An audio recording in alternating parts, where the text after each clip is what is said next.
Pastor Roy Gearhart from Galloway United Methodist Church in Franklin, Pennsylvania, sharing a few words of encouragement to help us follow after Jesus. Today, we want to just share with you a little bit more about being dads and about God as our Father. And one of the great places to start in that sort of venture is just looking at the beginning of creation. The Bible tells us in Genesis that God created us, male and female. In fact, the Bible says that after creating a man, that God said, well, it's not good for man to be alone. So he created a partnership between a man and a woman. And in this male and female combination, of course, we get children, and they become parents. And each one of them contribute unique qualities and unique gifts to our life.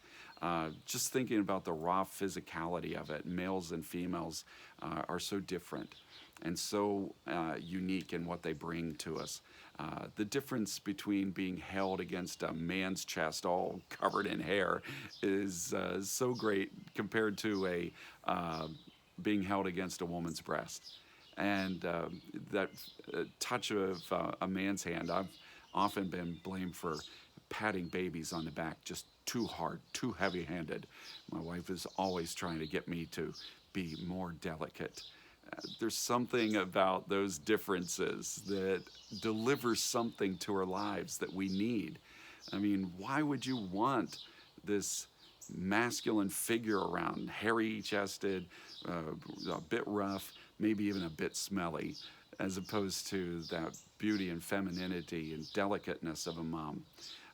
Well, there's something there in that raw sense of strength that we're drawn to.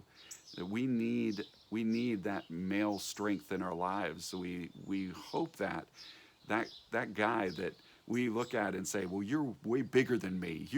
You're strong. You're rough and you're tough. You can handle things.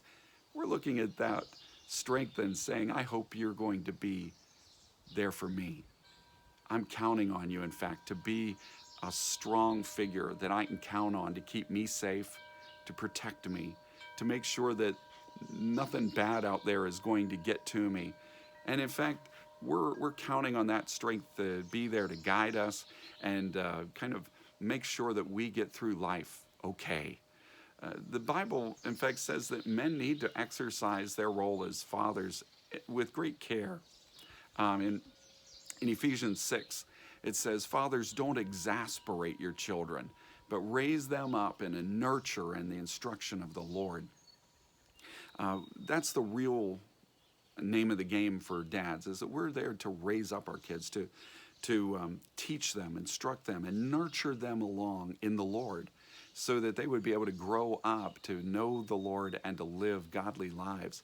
And we've got to be careful not to exasperate them in that process. And there are multiple ways that we can do that. We can overexert our strength in domineering ways and become crushing or even downright abusive. Or we could push so hard, push until we have exhausted our kids with stress and overburdens of trying to please us. The exact opposite can also be true, where we abdicate a role of leadership in their lives, where we don't give them any boundaries, we don't guide them along, we never say no, but we focus instead on being the fun dad who's always there having fun and being a friend to our kids. That likewise can leave our kids exasperated, where they basically are having to find their own way in life and are living adrift. All of those things can exasperate our kids and be a fail for us in raising them up, instructing and nurturing them in life. I've been so blessed to be watching a family be renewed. And a key to that has been the dad in that family stepping up to the plate, to stop being passive, to stop trying to be his kids' friends, and instead stepping up to offer leadership and to say, no, we're not going to do it that way anymore. We're not going to treat each other like that anymore. I'm not going to allow it. I'm going to step up and be the one who holds up the standard and who leads the way in all of these things. It's amazing how that family has been so dramatically turned around because of the blessing of a dad who is offering simply that nurturing and leadership that sets boundaries so that no one is left adrift and no one is crushed underfoot.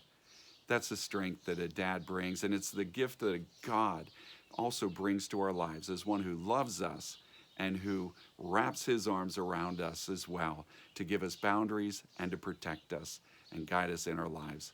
Well, may God bless you today, and as you share this good news, may God make you a blessing wherever he takes you.